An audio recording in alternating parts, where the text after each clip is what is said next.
So, welcome to a, no, I'm winded, brand new at-home recovering webisode.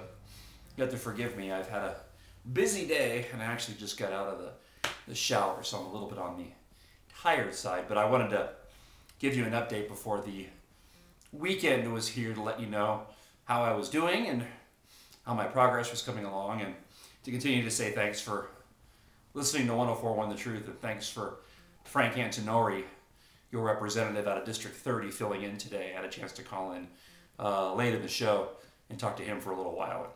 He has been doing a fantastic job. So I continue to do really well, and I feel a little bit better every single day. As you can tell, like I just said, I've had a busy day. I just got out of the shower, so I'm a little on the winded side. And really the biggest issue I'm dealing with right now is just my breathing. The pain's not too bad.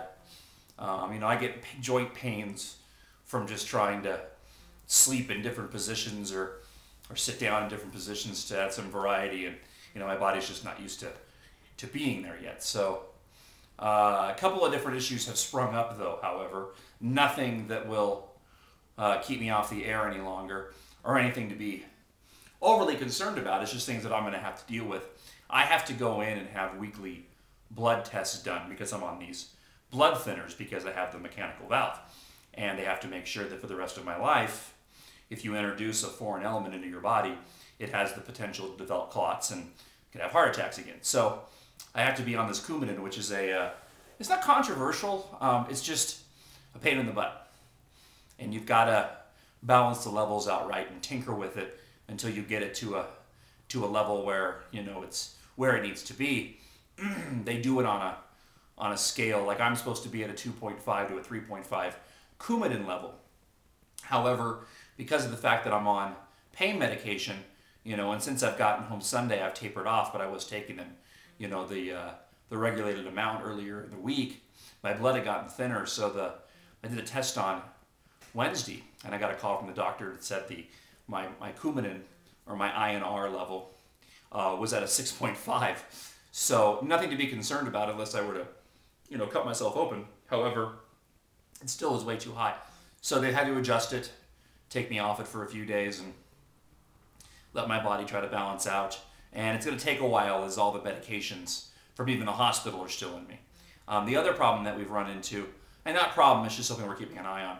I had to go to the cardiologist on yesterday, on Thursday, and they had to do a sonogram, just like a pregnant woman would do, same equipment, on my heart.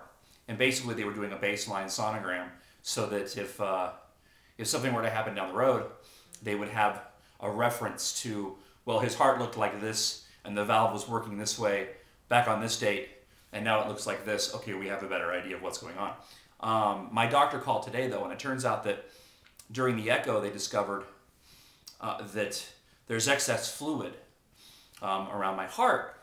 Your heart sits in a sac, and it has fluid around it. But there's extra fluid, post-surgery fluid in mine. Now, it's not anything to be overly concerned about. It's remedied. Hopefully the body will just absorb it, and the amount of excess fluid will go down, and it won't become an issue. If it doesn't, then they have to go in and put a catheter in, or go in and just drain the fluid out. It's post-op, and it shouldn't, again, have any sort of effect on how quickly I return to the show. But they think that my Coumadin level being so high and my blood being so thin probably attributed to the excess fluid, because if there was any post-operation oozing or bleeding, which happens, it's normal, and the Coumadin and my blood was really thin, it probably wouldn't stop like it normally would. So we're basically just taking a wait and see approach, and it's not fun. I had to go today and get more blood drawn, and they poked me twice there and there, and I'm just all bruised up, but hey, I'm alive. So it's hard for me because I want everything to just be smooth, and I don't want any problems. I just want to recoup the next few weeks and just go back to work. But these are things that, when you have something done as major as what I've gone through, you just got to deal with. So one more thing before I let you go. Like I said, it's been a long day for me. I went for an actual walk around our block. First time, probably the longest walk I've done in went for a walk later in the day. So I'm getting more active, so I'm tired. But I got some really sad news this morning, and I won't bore you too much with the details. But there was a show that I used to fill in for when I made the transition from music radio into talk radio in Grand Rapids, Michigan, on the station that I worked for, the Rick and Scott Show. I got news this morning that Rick, the host of the show, and he'd been partnered with Scott as a team for some, I don't know, like 16 years or something. He died of a heart attack on Thursday night. He was 54 years old, had some health issues stemming from some behaviors in the past, but he's been clean for a long time. But I was really shocked to hear the news, especially to hear that, here's a person who's a handful of years older than I am, who went through a similar experience. He went to the doctor just a few days before he had his heart attack, and the doctor said that he was doing fine. They didn't see any major issues. And I guess on Thursday night, he got chest pains, called 911, and they did their best to stabilize him, but they couldn't, and he passed on. It made me sad, for one, because the man was a friend of mine, a great talk show host, a very kind individual. I hadn't kept up with him much since I moved back to Tucson, but I really did enjoy my time when I knew him, and given what I just been through, and the 2 heart attacks that I had, while I'm saddened by the loss that his friends and family and those that knew him as a talk show host in Grand Rapids, Michigan, I feel incredibly blessed that wasn't me here, because it very well could have been. I mean, I waited an hour, that first major heart attack that I had back on the 6th, before I went to the emergency room, because I just didn't know what it was. And then to hear, here's a guy who, for what I hear, called 911 straight away, and they couldn't save him. It really put things into perspective. And as I said on the show this morning with Frank Antonori, if you feel like man or if you're female or male, if you feel like there's something wrong, don't hesitate, don't ignore it. Life is too short. Don't just try to man up through it and fight through it and think, oh, it'll go away.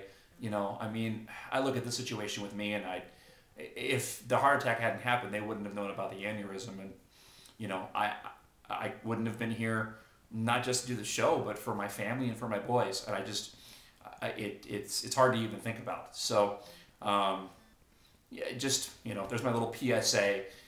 Go get your blood pressure checked every once in a while. You've got a chest pain, go see your doctor. Life is too short and entirely too precious to waste it on something just because you are afraid of what the outcome might be. I was lucky. Let me rephrase. I was blessed. I was really, really blessed that the Lord decided that my work wasn't done here. Every day I thank God that, I'm recovering, and that I still have an opportunity to do the things that I love, and to be a father and a husband to my boys and my wife. So it's been a long day. Anyways, there's your webisode. Woo, pick me up. I have a doctor's appointment on the 9th, and hopefully then we'll have a good idea of when I will be returning, and hopefully it'll be shortly after that. So there's a little gauge of how long it'll be until I'm back on my show. Greg Knapp all next week, and I consider myself incredibly honored that he would be able to host my show for a week. I'm a huge fan of Greg Knapp, and I know he lost his syndication deal, which is why he's not on the station anymore. But to have him filling in for my show, it's a cool thing, and I hope you'll all tune him in and give him as warm a welcome as you always do with me. So I'll talk to you again next week. If you want to drop me an email, thanks as always for those emails and those prayers and concerns. You can email me justice@1041thetruth.com. I hope you have a great day, afternoon, weekend, and again, I'll talk to you next week. Bye.